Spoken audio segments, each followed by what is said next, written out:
दोस्तों आज मैं विक्रांत रोना मूवी को एक्सप्लेन करने वाला हूं और अगर आपको ये कहानी पसंद आए तो वीडियो को लाइक कमेंट कर ज़रूर बताना कि आपको वीडियो कैसी लगी। और दोस्तों अभी हाल ही में मैंने द मेंडर नाम की एक मूवी को एक्सप्लेन किया है और इन केस अगर आपने उसका एक्सप्लेनेशन मिस कर दिया है तो लिंक आपको डिस्क्रिप्शन और कॉमेंट सेक्शन में पिन मिल जाएगा। तो आइए शुरू करते हैं इस मूवी की एक्सप्लेनेशन को।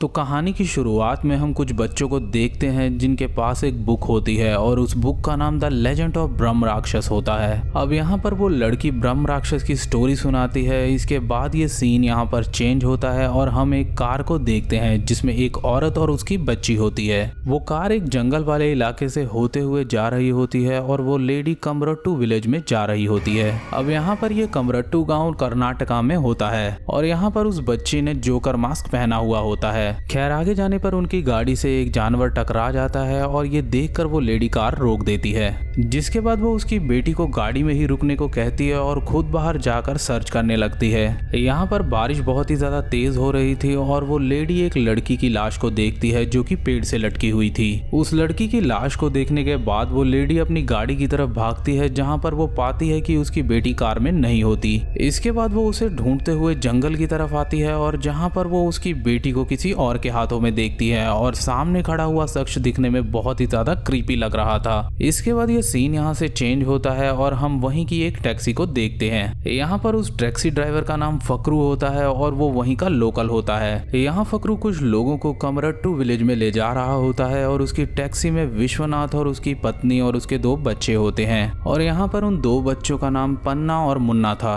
यहाँ कमरट्टू में उसका बड़ा भाई जनार्दन गंभीर रहता था और वो उसी के घर पर रहने आ रहे थे। अब गंभीर के घर पहुंचकर विश्वनाथ उसे बताता है कि वो चाहता है कि उसकी बेटी की शादी यहीं पर हो। ये सुनकर जनार्दन उसे कहता है कि तुम अपनी बेटी की शादी इस गांव में कहां पर करना चाहते हो, जिस पर वो कहता है कि वो अपनी बेटी की शादी उसी पुराने घर से करना चाहता है। ये सुनकर जगन्नाथ बहुत ही ज्यादा गुस्सा हो जाता है क्योंकि वो घर हॉन्टेड था। अब इसके बाद एकनाथ जो कि जगन्नाथ गंभीर का छोटा भाई होता है वो उनसे कहता है कि वो उस घर में एंटर कर सकते हैं यदि वो उस घर में पूजा करवा लें। इसके बाद हम जनार्दन गंभीर की वाइफ सक्कू को देखते हैं। अब असल में यहाँ पर सक्कू कैंसर पेशेंट होती है और जनार्दन और सक्कू के बीच कई सालों से बातचीत बंद थी क्योंकि बचपन में उनके बेटे संजू ने वहाँ के एक मंदिर से गहने चुरा लिए थे, जिसके बाद जनार्दन ने उसे बहुत ही ज्यादा मारा था और इसके बाद से वो कभी घर नहीं लौटा और इसी कारण से आज तक सक्कू ने उसके हस्बैंड से बात तक नहीं की थी। अब हम सक्कू को देखते हैं जो कि बहुत ही ज्यादा खुश होती है क्योंकि यहाँ पर उसके पास एक खत आया हुआ होता है जो कि उसके बेटे संजू का था और यहाँ पर उस लेटर में लिखा होता है कि संजू यहाँ पर वापस आ रहा है। और इसके बाद हम संजू को देखते हैं जो कि विलेज में एंटर होता है। अब एंटर होने के बाद वहाँ वो पकरू से मिलता है और पकरू ने उसे लास्ट टाइम बचपन में ही देखा था, पर यहाँ पर संजू पकरू को नहीं पहचान पाता और इसके बाद वहाँ पर एक साइकिल चलाता हुआ एक आदमी आता है जो कि सीधा साइकिल को पकरू की गाड़ी के पीछे घुसा देता है। अब वो आदमी वहाँ के स्कूल का पीटी टीचर पिंटू होता है और असल में वो वहाँ का प्रिंसिपल भी होता है, पर बच्चे उसको पीटी टीचर ही बुलाते थे। खैर इसके बाद हम देखते हैं कि पकरू के साथ अब संजू घर आ चुका था, पर वहाँ पर घर पर कोई नहीं था क्योंकि घर के सभी लोग वहाँ के एक रिचुअल फेस्टिवल में गए हुए थे। अब इधर संजू ओल्ड कमरट्टू हाउस में जाता है जहाँ पर जाने के लिए पकरू उसे मना करता है, पर वो उसकी एक भी नहीं सुनता और उस घर के अंदर चला जाता है। वहाँ पर पहुँचने पर उसे पन्ना मिलती है और पन्ना उसे देखकर डर जाती है, पर बाद में संजू के समझाने पर वो समझ जाती है। इसके बाद पन्ना वहाँ के एक कुएं के पास एक मशाल जलती हुई देखती है, जिसे देखने के बाद वो हैरान हो जाती है क्योंकि जनार्दन ने उसे कहा था कि यहाँ पर कोई नहीं आता। और थोड़ी देर बाद कुएं के अंदर उन्हें एक पुलिस वाले की लाश मिलती है जिसका सर धड़ से अलग होता है। अब नेक्स्ट डे ये बात सबको पता चल गई होती है और सभी लोग संजू को शापित मानने लगते हैं क्योंकि संजू के आने से पहले सब कुछ गांव में ठीक था और गांव वाले संजू को दोषी इसीलिए भी मान रहे थे क्योंकि संजू ने बचपन में ही भूतनाथ मंदिर से गहने चुराए थे। अब यहाँ पर जनार्दन संजू को घर पर आने की परमिशन नहीं देता है और इसीलिए सक्कू रोने लगती है और यहाँ पर वो विश्वनाथ से उसकी बेटी की शादी वहाँ करवाने से साफ साफ मना कर देता है। अब असल में यहाँ पर विश्वनाथ की बेटी पन्ना की शादी राकेश से होने वाली थी, जिसके बाद वहाँ पर पन्ना आकर उसे संभालती है और यहाँ पर संजू उसकी माँ से एक विंडो के थ्रू मिलता है। इसके बाद जनार्दन गंभीर को पता चलता है कि इस गांव में एक न्यू इंस्पेक्टर आ रहा है। इसके बाद हम एक शिप को देखते हैं जिसमें कि कुछ स्मगल हो रहा होता है और इसी शिप में वो न्यू ऑफिसर भी होता है पर वो छुपा होता है। इसके बाद हम वहीं एक लड़के को देखते हैं जिसका नाम बलू होता है। वो स्मगलर्स बलू के डैड को मारने वाले होते हैं कि तभी वहाँ पर वो इंस्पेक्टर आकर उन लोगों को मारता है। इस लड़ाई के बाद वो विलेज में एंटर होता है और यहाँ पर उसके साथ उसकी एक बेटी भी होती है। अब इसके बाद हम उन दोनों को विलेज में देखते हैं जहाँ पर कुछ दूर आगे आने के बाद उनकी गाड़ी का टायर पंचर हो जाता है, जिसके बाद वो और उसकी बेटी पैदल चलने लगते हैं। यहाँ पर वो अपने पुलिस स्टेशन पर पहुंच जाता है जहाँ पर उसे तावड़े नाम का एक जूनियर मिलता है। अब नेक्स्ट डे वो जनार्दन गंभीर के घर पर जाता है जहाँ पर उसे गंभीर सही तरीके से बात नहीं करता। खैर उसकी बातों से उसे पता चलता है कि उन्हें ये लाश कुएं के पास मिली थी। वहाँ उसके मना करने के बावजूद भी वो उस कुएं के पास आ जाता है जहाँ पर विक्रांत के पीछे संजू भी आता है और इसी बीच हम देखते हैं कि यहाँ पर संजू और पन्ना के बीच में कुछ चल रहा था। खैर इसके बाद वो एक रस्सी को संजू के हाथों में पकड़ाकर कुएं के अंदर कूद जाता है जहाँ पर उसे एविडेंस के तौर पर एक वॉलेट मिलता है जो कि उसी पुलिस वाले का होता है। खैर इसके बाद इन्वेस्टिगेशन करने के दौरान उसे पता चलता है कि उसके टायर पंचर होने की वजह कुछ और नहीं बल्कि एक गन की बुलेट होती है। उसके अकॉर्डिंग उस गन को एक पेड़ से चलाया गया था और अब थोड़ा और इन्वेस्टिगेशन करते हुए उस पर कोई हमला करता है। यहाँ पर वो कुछ लोग होते हैं जिन्होंने एक मास्क पहना हुआ था। वो उनसे लड़ता है और एक एक कर उन्हें मारता है, जिसके बाद वो सभी लोग वहाँ से भाग जाते हैं। अब कुछ दूर आगे जाने के बाद उसे एक बच्ची की लाश मिलती है, जिसके बाद वो उस लाश को चेक करने लगता है और उस लाश के हाफ फेस पर एक पेंटिंग बनी होती है जो कि एक डीमन की होती है। खैर उसी लाश पर उसे उसका नाम मिलता है और वो उस लाश को उसके घर तक पहुंचा देता है, जिसके बाद उसे पता चलता है कि वो बच्ची उसी पीटी मास्टर के स्कूल में पढ़ती थी। अब पीटी मास्टर से पूछताछ करने के बाद उसे ज्यादा कुछ तो नहीं पता चल पाता, पर यहाँ पर पीटी मास्टर उसे कातिल को जल्द से जल्द पकड़ने के लिए कहता है। इसके बाद उसे तावड़े से पता चलता है कि अभी तक वहाँ पर गांव में 16 बच्चों की मौत हो चुकी थी और सभी के पास उनके नाम होते थे और उनके फेस पर यही पेंटिंग बनी होती थी। इधर हम पन्ना को देखते हैं जो कि उसी ओल्ड घर में घूम रही होती है और वहाँ पर आकर उसे एक बूढ़ी औरत मिलती है जिसे देखकर वो डर जाती है। वो बूढ़ी औरत एक बॉक्स छोड़कर वहाँ पर जाती है जिसे खोलने के बाद उसमें उसे पुलिस वाले का सर मिलता है। अब अगले दिन जनार्दन को ये बात पता चलती है और उसके ये बात पता चलते ही वो उस घर को बंद करवा देता है। यहाँ पर सभी लोग जनार्दन के घर पर रहने के लिए जाने लगते हैं कि तभी वहाँ पर विक्रांत आ जाता है जो कि उनसे कहता है कि आज से वो भी उसी घर पर रहेगा क्योंकि वहाँ पर रहकर वो उस केस की इन्वेस्टिगेशन करना चाहता था। जनार्दन उसे मना करता है पर वो उसकी बात नहीं सुनता और इसके बाद शाम को वो अपने घर आ जाता है जहाँ पर वो अपनी बेटी को सुलाने के लिए एक लोरी गाता है। अगले दिन वो उस बूढ़ी औरत के बारे में तावड़े से पूछता है, जिस पर तावड़े उसे बताता है कि वो असल में एक पागल औरत है जिसे वो सर कहीं पर पड़ा हुआ मिला होगा। इसके बाद तावड़े उसे मूसा नाम के आदमी के बारे में बताता है जो कि एक स्मगलर था। अब यहाँ पर ऐसा हो सकता था कि मूसा ने ही ये खून किए हों और इसके बाद शाम को ये मूसा से मिलने जाते हैं। वहाँ मूसा उसके सामने अनजान बनता है, जिसके बाद विक्रांत उसे एक थप्पड़ मार देता है। खैर यहाँ पर उन्हें मूसा से कुछ ज्यादा पता नहीं चल पाता और इधर पन्ना रात को अपने भाई मुन्ना के साथ जंगल में आती है जहाँ पर वो एक आदमी को डांस करते हुए देखती है।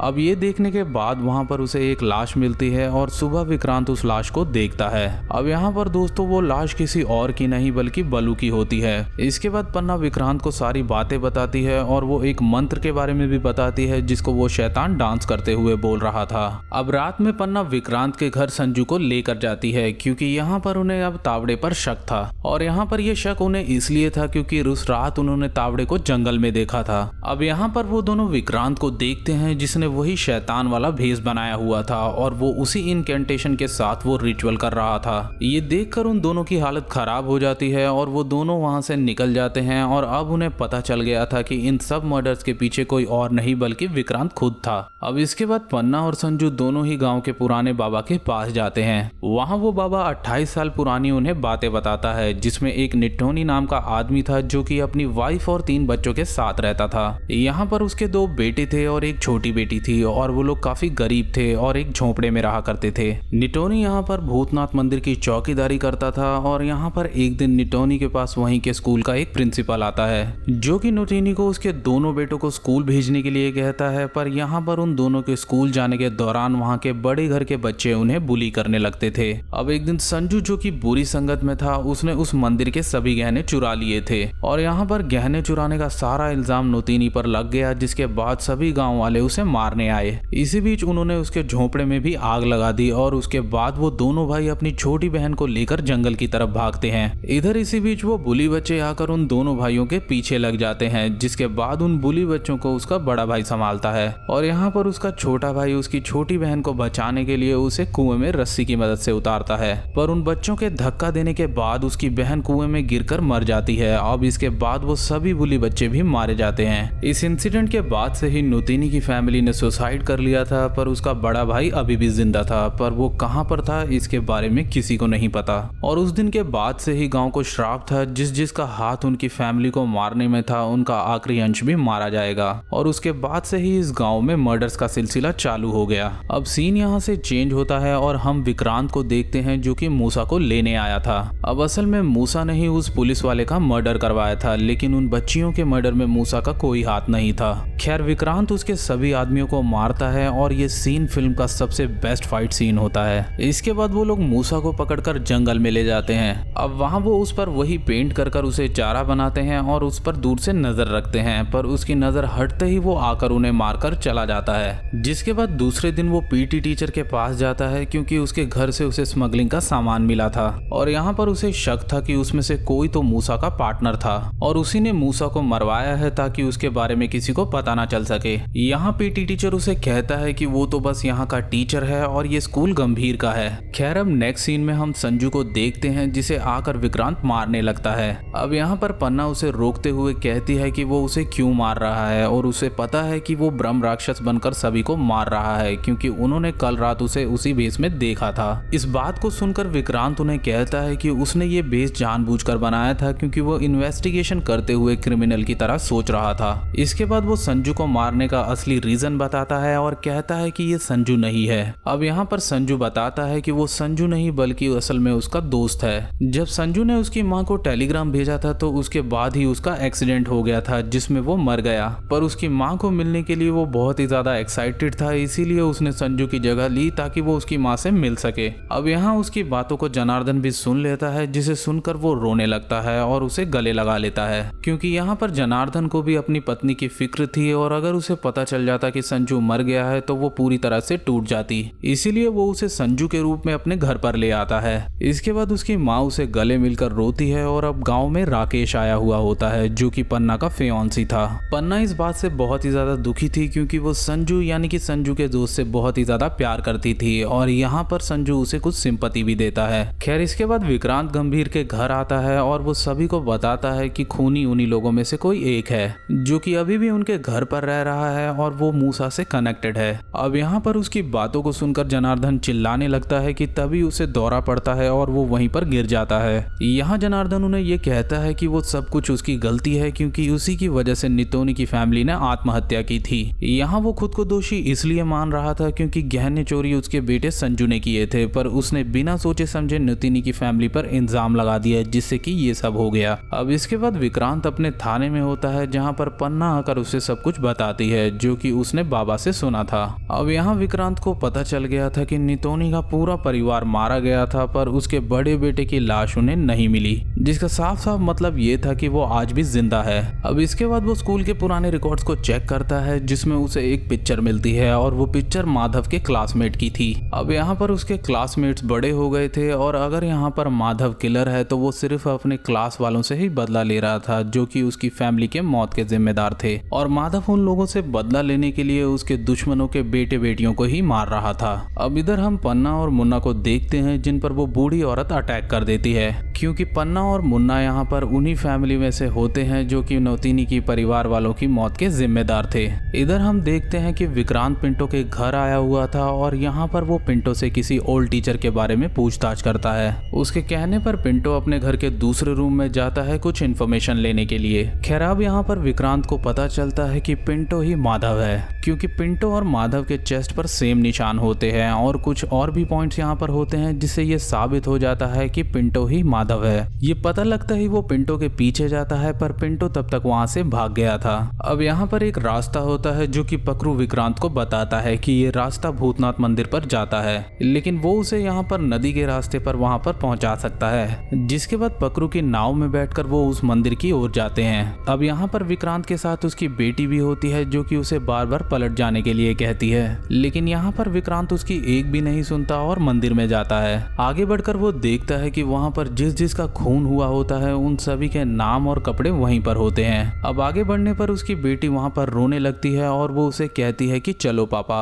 पर यहाँ पर विक्रांत को एक नाम दिखाई देता है जो कि होता है गीतांजलि रोना, और यहाँ पर उसे एक जोकर मास्क मिलता है। और इसके बाद हम उसकी बेटी को देखते हैं जो कि असली नहीं थी, मतलब कि यहाँ पर उसकी बेटी पहले ही मारी जा चुकी थी। अब यहाँ पर दोस्तों एक फ्लैशबैक आता है जिसमें हम उसकी बेटी और उसकी बीवी को देखते हैं। अब असल में यहाँ पर दोस्तों गीतांजलि और उसकी बेटी गुड्डी एक शादी अटेंड करने के लिए कमरट्टू गांव में आए हुए थे कि तभी उसकी बेटी को वो आदमी मार देता है जिसके फेस पर मास्क पेंट होता है। और असल में यहाँ पर दोस्तों जो हमने माँ बेटी देखी थी वो विक्रांत की बीवी और बच्ची थी। इस इंसिडेंट के बाद विक्रांत को उसकी बेटी की लाश मिलती है जिसका आधा फेस पेंटेड था, और यहाँ पर अभी उसकी बीवी भी बच गई थी जो कि अभी भी कोमा में थी। यहाँ माधव ने उसकी बेटी को इसलिए मारा था क्योंकि विक्रांत भी बचपन में उसी स्कूल में पढ़ता था, पर उसने माधव को बुली नहीं किया था, पर भुगतना तो उसे भी पड़ेगा क्योंकि वो उसे बुली होते हुए देखता था। अब इसके बाद वो आगे बढ़कर पिंटो और उसके छोटे भाई राघव को देखता है, और असल में यहाँ पर उसका छोटा भाई भी नहीं मरा था,